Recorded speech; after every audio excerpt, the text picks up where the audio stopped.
هوب هوب هوب، دوس فرامل هوبا. شايفين دي رخصة السواقة اللي انت لازم تطلعها عشان تقدر تسوق بشكل قانوني هنا في امريكا. الرخصة دي هتبقى حاجة بالنسبة لك كابوس وصعبة جدا انك تاخدها في حالة ان انت كنت مولود هنا، يعني سواء امريكي شخص امريكي او سواء شخص عربي اتولد وعاش حياته كلها هنا. اما بالنسبة للناس اللي زي حالاتنا المهاجرين واللي عاشوا فترة في بلادهم العربية، فالرخصة دي هتبقى اسهل رخصة سواقة هتطلعها في حياتك. في الفيديو ده انا هقول لك ليه انا شايف ان السواقة هنا في امريكا من اسهل الحاجات اللي انت ما تشيلش همها، واللي انت هتبقى سهل جدا انك تتعلمها، خصوصا لو انت كنت بتسوق كمان في بلدك الام، سواء مصر بقى، الجزائر، المغرب، اي دوله تتفرج عليها منها. نخش بقى ولا ثواني، مودي كان قايل لي في الكومنت اللي ظهر قدامكم ده ان انا مش المفروض ان انا اقول اخش بالانترو وايه، اخش بالانترو على طول، ولا تزعل نفسك يا عم مودي.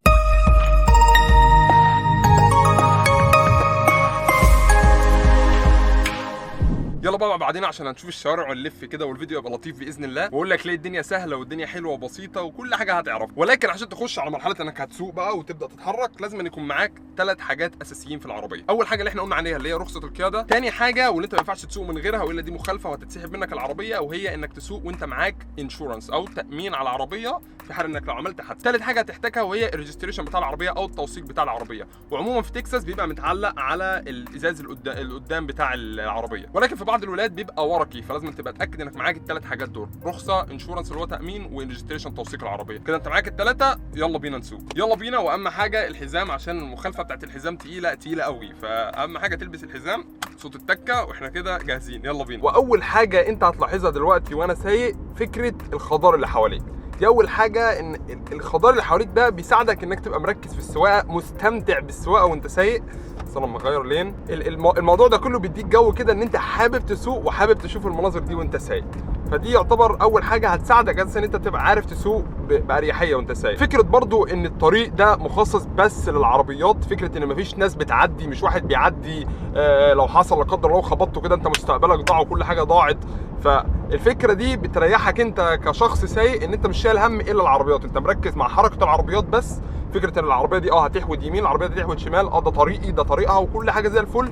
ده بيديك طابع نفسي كده ان انت انت مش قلقان من حاجه، انت كل اللي عليك شايل همه انك سايق العربيه. فكره برضو ان معظم العربيات هنا اوتوماتيك، مانوال مش كتير، والمانوال خلاص يعتبر انقرض هنا، فانت ما عندكش الا بنزين، فرامل، بس كده، لا في دبرياج ولا غير في تيس ولا اي حاجه. كل اللي عليك ان انت بالسوق عايز تزود سرعه بتدوس بنزين، عايز توقف فرامل. ففكره اساسا السواقه ذات نفسها انك تتحكم في العربيه سهله جدا جدا، مش محتاجه اي صعوبه او تعلم او توتر ان يكن. هو انت بتدوس على البنزين تمشي، تدوس على الفرامل تقف، زي العربيات اللي بنشوفها في الملاهي والدريم بارك والحتت دي. شايفين الخضار او مش الخضار عشان احنا في الخريف كده، لكن شايفين طريق ان حواليك شجر في كل حته، وده اصلا طريقك اليومي اللي انت مثلا بتاخده بتروح بيه الشغل، طريق عادي من ضمن الطرق.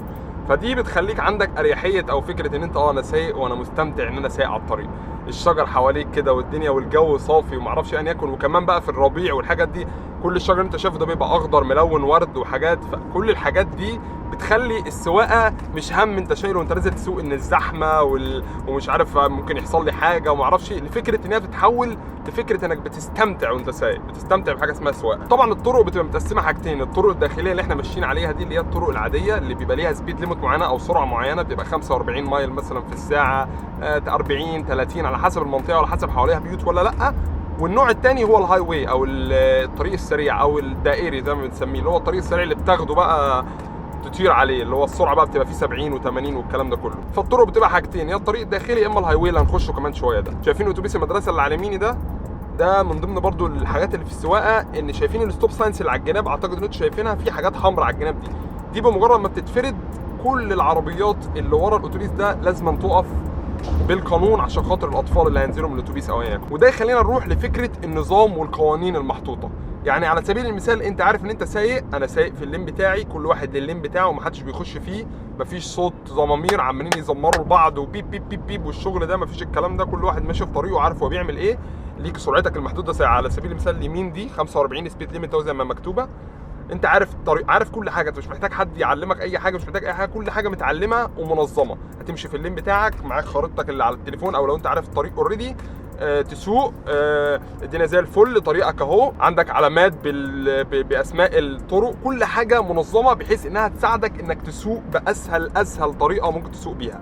فدي من اكتر الحاجات اللي بتخليني انا اقول ان فكره السواقه هنا بتبقى سهله جدا، لان كل حاجه متاحه ليك انك تعرف تسوق، من اول العربيه زي ما قلنا، الطرق، النظام، كل الفكره دي، القوانين وطبعا القوانين دي اللي يتعداها كده بسم الله الرحمن الرحيم ويسوق اكتر من السبيد ليميت بهبل ويهبل في الطريق ويعمل خمسات والشغل ده، هتتجاب والعقاب هيبقى صعب عليك قوي، فيها فلوس، وطالما فيها فلوس كله بيلم نفسه. فالفكره دي كلها بتريحك انت نفسيا ان انت عارف ان انت هتسوق بامان ايا يكن كل الكلام ده. ففكره النظام اللي بيقولوا عليها، شايفين اللين اللي على الشمال ده للشمال فقط، اليوم الشمال فقط اللي هيخش فيه، ده للي معرفش ايه. طبعا انا معرفش ده موجود في مصر او موجود في اي دوله ولا لا، ولكن انا بتكلم هنا بولايه تكساس. انا بتعجبني الفكره دي، فكره النظام، وفكره ان كل الطرق كده، مش طرق داخليه هتلاقيها متكسره والكلام ده كله، اي طريق هتلاقيه بنفس المنظر متقسم بحيث انه يساعدك انك تعرف تسوق.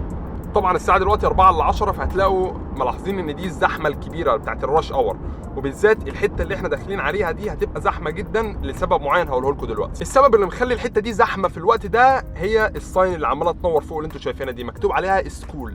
سبيد ليميت بيبقى فيها 20 وين فلاشنج، يعني لما دي تلاقيها بتنور سبيد ليميت في الطريق انت ماشي فيه ده بيبقى 20. ليه بقى 20؟ لان المنطقه دي منطقه مدارس، في مدرسه سواء على اليمين هنا وعلى الشمال، وده الساعه دلوقتي 4 ل10، فده ميعاد خروج الطلاب من المدرسه، فطبعا قانوني والزامي انك تسوق 20 على الطريق ده. سوقت اكتر من كده تحمل العواقب بقى، والعواقب هتبقى كبيره قوي بالذات مع الاطفال وبالذات مع المدارس، والسبيد ليميت ما فيهاش هزار، ما فيهاش هزار. فهتلاقي معظم العربيات الحيوانات دلوقتي ماشيه بالراحه، لان دي والحته دي اساسا عمرها تلاقيها زحمه اهو يمين وشمال وكل حته، لان كله سايق على ال 20 سبيد ليميت، عشان الاطفال بتخرج بقى اللي بيروح على بيته مشي والاتوبيسات اللي خارجه وكل الكلام ده، فعشان يتحكموا ويامنوا الاطفال شايفين اند سكول زون، دي معناها ان خلاص احنا كده خلصنا، نقدر دلوقتي ان احنا نسوق بالسرعه العاديه اللي هي 45 على اليمين زي ما انتم شايفين. كل حاجه منظمه، هي دي الفكره اللي انا بقول لك عليها. فكل حاجه منظمه، وما تفتكرش ان انا ببقى فليكس عليك او اقول ده امريكا دي اجمد معرفش ايه، فيها برضو كل حاجه، ولكن الفكره دي فعلا لو انت فكرت فيها بمنطق وعقلك وسيب اي حاجه، حط اي حاجه على جنب، هي حاجه منظمه، هي حاجه بتساعدك فعلا. لما انا كل حاجه منظمه وعارف اسوق كويس خلاص. شايفين المدخل اللي احنا داخلينه ده هو مدخل الهاي واي او الطريق السريع، والهاي واي والطريق السريع ده حوار لوحده، لدرجه ان في ناس مش بتسوق عليه، يعني الناس بتخاف اساسا تطلع عليه، يقول لك انا بس هاخد الطرق الجانبيه، ما احبش اسوق اصلا لا على الطريق السريع ده ولا على الهاي واي. وليه ما بيحبوش يسوق عليه؟ لان الموضوع معقد شويه، مش معقد ولكن بيبقى صعب على بعض الناس، لان الناس يعني كل واحد على حسب دماغه وعلى حسب بيتقبل الحاجه ازاي. فكره بقى الطريق السريع ده ان هو بيبقى مقسم لطرق، هو طريق سريع تقدر تسوق عليه بالسرعه اللي انت عايزها، السبيد ليميت معينه، يعني معاك بقى من مثلا 30 40 لحد 70 80. فالناس اللي ما بتحبش تسوق سريع تقول لك انا خليني في الطريق اللي هو 30 و40 اللي الجانبي ده هيبقى احسن ليا 100 مره. الطريق السريع ده بقى فكرته ان هو عامل زي الدائري بالظبط عندنا كده، اللي هو انت بتخش له بمدخل وتخرج له بمخرج، فانت هنا بتخش له بلين معين وتخرج له باكزيت. طبعا زي ما انتم ملاحظين هتلاقيني لسه اسرع الطريق ده باريحيه، لان انا ماشي دلوقتي على 70 مايل بير اور، فالدنيا شغاله معايا زي الفل، ما حدش يقدر يوقفني، لان اعتقد السبيد ليميت على الطريق ده 70. اعتقد الجايه اهي، شايفين السبيد ليميت اللي على اليمين دي بتقول لك ان هي 70، تقدر تسوق لحد 70. طبعا قبل كل اكزيت بيبقى فيه اليافطه الزرقاء دي بتقول لك ايه المطاعم او الحاجات او الخدمات اللي انت مجرد ما تخرج من الاكزيت هتلاقيها حواليك. فمثلا نيكست رايت مكتوب اهو فود، هتلاقي ماكدونالدز، صابوي، تشيك فيلي، جاك ان ذا بوكس، معرفش مطعم اسمه اندي، ايا يكن. ثم بيجي بعديها الاكزيت، والاكزيت زي ما انتم شايفين بيبقى مكتوب اهو اسم الاكزيت كينيديل سابلت رود، ده اسم الشارع اللي انت هتخرج له، وده سرعه الاكزيت 40%، اللي هي 40 قصدي مايل بير اور، اللي هي العلامه الصفراء دي، ومكتوب اهو الاكزيت. فانت عايز تاخد الاكزيت تفضل ماشي على الهاي واي لحد ما تاخد الاكزيت اللي انت مختاره او اللي انت عايز تروح له. الموضوع سهل وبسيط، مفيش بقى ميكروباصات بتحمل على الجنب، مفيش اي حاجه. افتكر عندنا في الدائري كان بيبقى فيه ميكروباصات بتحمل فوق الدائري، يعني الناس ماشيه بسرعه رهيبه وهم بيحملوا فوق ناس، يعني في ناس حتى فوق على الدائري. فالفكره دي يعني مش امان لا للي سايق ولا للي على الارض ذات نفسه، الفكره دي مستحيل تكون امان ليه هو، اللي العربيات ماشيه بسرعه جنونيه. ففكره ان الطريق قدامك ماشي بسرعه كويسه ومش شايل هم ان هتلاقي بني ادمين في وشك او واحد بيجري او ايا يكن او عربيات بتعدي عكسك والكلام ده كله، هو الطريق ماشي فلو واحد، كلنا ماشيين في طريق واحد. عايز تاخد الاكزيت بتحول لينات، بتحول مثلا من اللين اللي انا فيه ده لللين اللي على اليمين ده، ادي اشاره واحول زي ما انا عامل مثلا كده دلوقتي لحد ما يجي الاكزيت واروح واخد الاكزيت وخلاص على كده. فنرجع تاني، انا عارف ان الناس اتضايقت بس مش مشكله. مره كانوا قافلين الهاي واي زي ده كده، لان كان في كوبري زي اللي فوق اللي احنا هنعدي من فوقيه ده، وكان في واحد واقف بيهدد بالانتحار، فقفلوا الهاي واي، قفلوا الكوبري ذات نفسه، وكانوا واقفين على انا كنت واقف على الطريق اللي على الجنب ده، كنت واقف بتفرج عليهم، وكانوا بيحاولوا يقنعوه ان هو ما ينطش بقى والكلام ده كله. فافتكرت اول ما جه في منظر بتاع ده، هوب هوب هوب دوس فرامل، هوبا شايفين كنت هلبس فيه دلوقتي لانه مره واحده ادى فرامل. شايفين السرعه اللي انا سايق بيها دلوقتي؟ انا سايق 75. طبعا السبيد ليميت هنا 70 ولكن انت بيبقى ليك اوفر مثلا 5 بيبقى ليك 4 3 يعني البوليس مش هيوقفك عشان خاطر انت سايق 5 فوق السبيد ليميت. ففي ناس طبعا بتسوق 100 120 دول اللي بيصطادوهم بقى بياخدوا مخالفات بالافات الدولارات. تمام، تعالوا نتخيل مع بعض لما انا كنت هخبط في العربيه اللي قدامي دي، فتخيلوا معايا ان انا فعلا خبطت فيها، ايه اللي كان هيحصل؟ هنا بقى تيجي اهميه النظام والقوانين والانشورنس او التامين اللي احنا اتكلمنا عليه في الاول. اول حاجه بالنسبه للقوانين، احنا عارفين ان انا اللي خبطته من ورا فانا اللي غلطان. اي شخص وليكن مثلا انا سايق العربيه وحد خبطني من ورا، الشخص اللي خبطني ده عشان خبطني من ورا هو اللي بيبقى غلطان. طبعا بيبقى في حالات نادره مثلا على حسب لو انا وقفت جامد قوي بقى وهو معاه داش كام الكاميرا اللي بيعلقوها واثبت الموضوع ده، ساعتها انا ابقى غلطان. ولكن في معظم الحالات عموما الشخص اللي خبط التاني من ورا هو دايما اللي بيبقى غلطان. فبكل سهوله هنركن احنا الاثنين على جنب، هطمن عليه ويطمن عليا، لو في ضرر او حاجه هنرن على 911 يجي اسعاف ايا يكن الكلام ده كله. ولكن لو الموضوع بسيط او خبطه بسيطه ايا يكن، كل اللي عليه انه هيطلب مني معلومات التامين بتاعي الانشورنس بتاعي، هياخدها وياخد مع صوره منها وياخد صوره درايفر لايسنس وكان زي الفل. السلام عليكم وعليكم السلام. هو تاني يوم الصبح او يكن في اليوم اللي هيبقى فاضي فيه هيكلم الشركه، وهي الشركه هتقول له تمام ده عميل عندنا وبيدفع فعلا، هيعمل كليم او هيعمل بقى ان هو عايز حق الدمج اللي حصلت له من عربيتي انا، وانا طبعا هصلح عربيتي على حسابي، ولكن عربيته هو شركه التامين دي هي اللي هتصلحها. ففكره العشوائيه مش هتلاقيها انها فعلا موجوده، وهتلاقي كل حاجه منظمه وعارف ان لو حصل كذا يحصل كذا، لو حصل كذا يحصل كذا.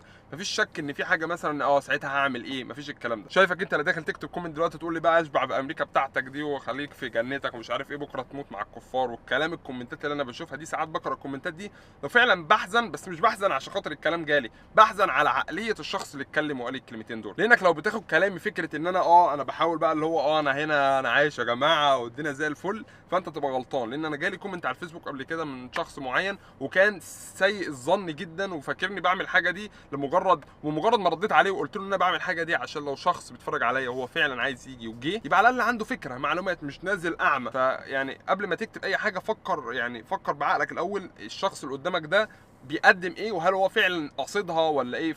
يعني اتفرج حتى على الفيديوهات اللي قبل كده وشوف هو بيقدم ايه. انا بس اتكلمت عن النقطه دي لان ساعات بزعل والله العظيم ساعات من الكلام اللي بيتقال لي، ولكن المعظم بزعل على الشخص اللي بيتكلم، لان هو الشخص اللي بيتكلم ده عقله كده مش تمام، ولو بيفكر بالطريقه دي فهو كده مريض. بس حبيت اصور فيديو كده على السريع طلع من الفيديو ده ان انت شفت برضو الطرق شكلها عامل ازاي، عرفت الاوراق المطلوبه ان انت تعرف تسوق هنا بامريكا ازاي، اللي هو الانشورنس والريجستريشن واللايسنس زي ما قلنا، وخدت فكره عامه عن بعض القوانين وانت سايق والدنيا كلها وازاي تتعامل وكل الكلام ده. ما تنساش بقى تعمل لايك على الفيديو، ولو انت على اليوتيوب تعمل سبسكرايب، وخلاص قربنا نوصل ل 10، احنا بقينا 6 و200 اعتقد، قربنا نوصل 10 باذن الله. ولو انت على الفيس برضو قربنا 10، احنا بقينا 9، فاتبقى لنا بتاع 1000 او حاجه. فلو يا ريت تعمل سبسكرايب على اليوتيوب لو انت بتتفرج علينا من اليوتيوب، وتعمل فولو على البيج على الفيسبوك لو انت بتتفرج علينا من على الفيسبوك. بس باذن الله اشوفكم في الفيديو الجاي. يلا السلام عليكم.